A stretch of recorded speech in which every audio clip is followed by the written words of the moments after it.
जय गुरु जी। संगत जी, संगत जी, आपने भी सुना होगा गुरु जी के दिव्य प्रसाद के बारे में कि वो कैसे दिव्य प्रसाद प्रकट होता था और वो कभी कम नहीं पड़ता था। वो सारी संगत में बट जाता था। और ऐसे ही कमांडर अंकल के घर वो दिव्य प्रसाद आज भी मौजूद है और उसका कुछ भी नहीं बिगड़ा है। उसमें वही खुशबू है और उसमें कुछ भी फफूंद वगैरह नहीं लगती है। तो चलिए सत्संग शुरू करते हैं। गुरु जी की दिव्यता की कुछ व्यक्तिगत घटनाएं मेरे और मेरी पत्नी के साथ भी हुई। इन घटनाओं को हम केवल अलौकिक घटनाएं ही कह सकते हैं, जो मनुष्य की बुद्धि की सीमा से काफ़ी ऊपर हैं। एक रात जब मैं सो रहा था, मुझे महाराज के दर्शन हुए। उन्होंने मुझे एक मिठाई बर्फी के जैसा कुछ दिया। वो एक कुर्सी पर बैठे थे और उनके सामने एक मेज रखी थी। उन्होंने मुझसे बर्फी लेने को कहा, लेकिन उसको पूरा खत्म ना करके कुछ बात के लिए रखने को भी कहा। उन्होंने वो प्रसाद कब इस्तेमाल होगा इसके बारे में भी निर्देश दिए। अगला दिन शनिवार नहीं था। मैंने फिर भी उस दिन एम्पायर स्टेट जाकर गुरुजी के दर्शन करने का निर्णय लिया। मेरी पत्नी अपने शनिवार के नियम से संतुष्ट थी और उसने मेरे साथ ना जाना तय किया।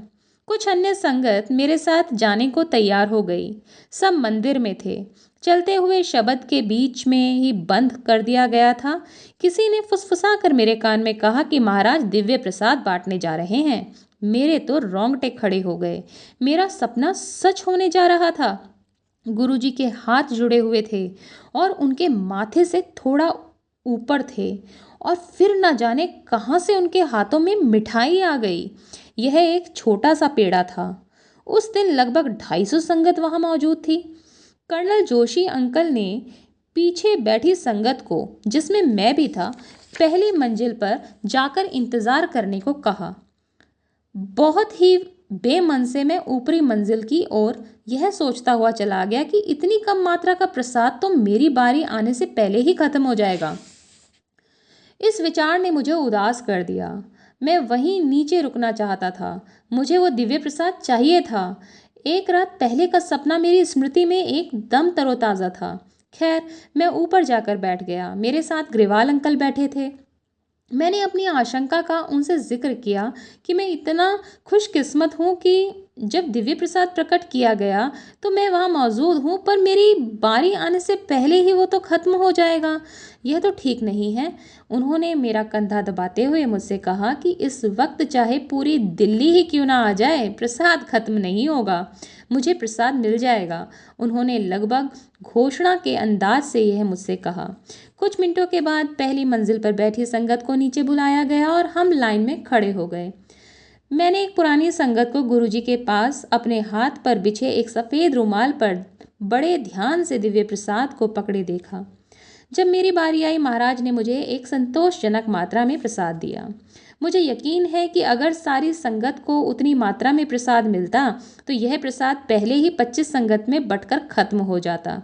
लेकिन सारी संगत को वो प्रसाद मिल गया था और फिर भी आधा अभी शेष था। वो बचा हुआ दिव्य प्रसाद जिन संगत ने अपने हाथों में पकड़ा हुआ था, उनको ही मिल गया।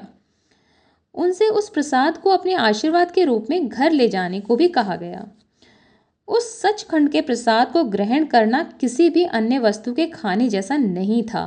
मैंने जैसे ही उसे अपने मुंह में रखा, उसी क्षण उसने मेरे पूरे शरीर पर प्रभाव दिखाकर उसे एकदम शांत कर दिया। वह दिव्य प्रसाद खुशबू से भरा हुआ था। जैसा ग्रेवाल अंकल ने समझाया, मैंने थोड़ा खा लिया और बाकी घर ले गया। मुझे मेरा स्वप्न याद था। थोड़ा प्रसाद मैंने अपने परिवार में बांटा और निर्देशानुसार बाकी का रख दिया।